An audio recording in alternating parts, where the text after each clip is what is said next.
Hi everyone, welcome to USCC Uttaranchal academy career centre. आज हम बात करेंगे डीलिमिटेशन कमीशन के बारे में। डीलिमिटेशन कमीशन एक हाई लेवल बॉडी होती है जो कि लोकसभा और स्टेट लेजिस्लेटिव असेंबली के कॉन्स्टिट्यूशन बॉडीज को रिफ्रेम या रिफिक्स करती है। इनका मेनली जो काम होता है पॉपुलेशन के बेसिस पे होता है, जो सेंसस से ये लोग डेटा रिकवर या उठाते हैं। इसका मेन ऑब्जेक्टिव होता है one person one vote one value.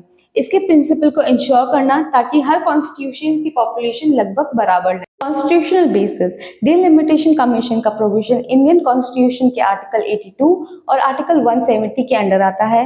Parliament एक डीलिमिटेशन एक्ट पास करता है, जिसके बाद president of India delimitation commission का कॉन्स्टिट्यूशन करते हैं। ये कमीशन के लॉ ऑर्डर्स लॉ के बराबर होते हैं और इसे हम कोर्ट में भी चैलेंज नहीं कर सकते हैं। Compositions delimitation commission generally 3 members से मिलकर बनता है। रिटायर्ड सुप्रीम कोर्ट जज, चेयरपर्सन, चीफ इलेक्शन कमिश्नर या इलेक्शन कमिश्नर, रिस्पेक्टिव स्टेट के इलेक्शन कमिश्नर जब स्टेट लेवल डीलिमिटेशन होती है। What are the functions of delimitation commission? Lok Sabha और स्टेट असेंबली के चुनाव क्षेत्र की बाउंड्रीज डिसाइड करना, ST/SC के लिए रिजर्व चुनाव क्षेत्र डिसाइड करना, पॉपुलेशन के चेंजेस के हिसाब से पॉलिटिकल रिप्रेजेंटेटिव को बैलेंस करना। इंडिया में अब तक 4 डीलिमिटेशन कमीशन बन चुके हैं, 1952, 1963, 1973 एंड 2002। 42 कॉन्स्टिट्यूशनल अमेंडमेंट एक्ट 1976 के थ्रू डीलिमिटेशन को टेम्पररी फ्रीज कर दिया गया था ताकि पॉपुलेशन कंट्रोल को इग्नोर ना करें।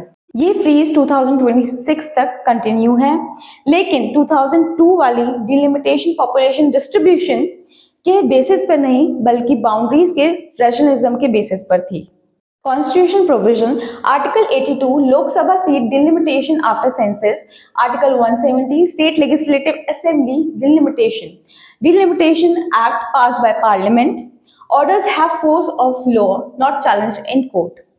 Compositions prelims favorite, retired Supreme Court judge chairperson, chief election commissioner, state election commissioner where applicable.